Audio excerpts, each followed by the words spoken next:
According to NBC, a shadowy group of people inside the government are, quote, quietly devising plans to try to foil Trump's constitutional authority over the military. Under the Constitution, the president is the commander-in-chief, not the apparatchiks in permanent Washington, who nobody elected. Here to discuss is the Hoover Institute senior fellow and author of The Dying Citizen, Victor Davis Hanson. Happy New Year, sir. Good to see you again. It's not enough the left has weaponized the media, the FBI, the DOJ, the National Archives, anything and everything they can think of to get their hands on. Now they want to lay down the predicate that it's okay to suspend the Constitution when a non-Democrat compliant Republican is voted in. It's a rather depraved mindset, is it not?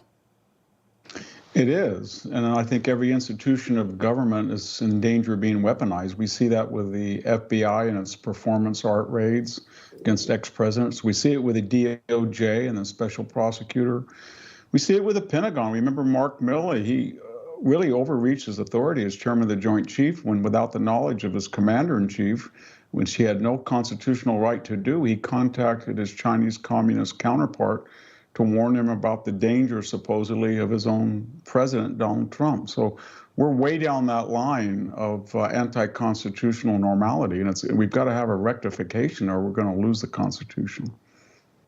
Yeah, in my opinion, and I've said this on the air before, Mr. Milley, his actions were traitorous, in my opinion, and he should be inside of a jail cell and court-martialed because of what he did. After coming in third at last night's Iowa caucuses, here's Nikki Haley basically dismissing Iowa voters and instead looking forward to New Hampshire and South Carolina. Watch. The pundits will analyze the results from every angle. We get that. But when you look at how we're doing in New Hampshire, in South Carolina, and beyond, I can safely say tonight, Iowa made this Republican primary a two-person race. You know, there's a lot of takeaways from that in my mind. Just the establishment doesn't take it very well when the people reject them, do they?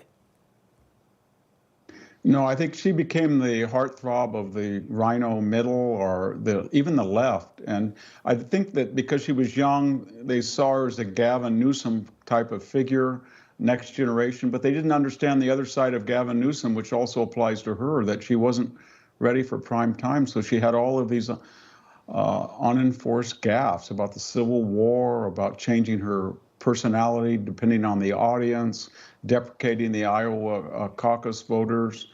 And so I think the longer she gets exposed, the more Newsom-like she becomes. Folks, we're just getting some breaking news, and I want to get Victor Davis Hanson to weigh in on this. We're now hearing that the U.S. has redesignated the Houthis as a terrorist organization. Now, I just got to give some background on this, VDH, because President Trump had designated them terrorist organizations. Joe Biden got in and said, well, if Trump did it, I'm going to undo it. So he took them off the terror watch list. He enriched Iran. Iran then funded the Houthis, and the Houthis started firing rockets and missiles at U.S. ships. And now they're redesignated. Man alive, go ahead. It's absurdity on its face, but go ahead and give me your reaction. Well, it applies to the Middle East in particular, but also the general attitude toward the Trump record. If Biden had just come in and left alone the economy and foreign policy, crime, and the border, he wouldn't be polling 33%. But almost in a Pavlovian fashion, he just rejected everything. And in the Middle East, it turned disastrous because he sought out the Iran deal. I hope that's off the table.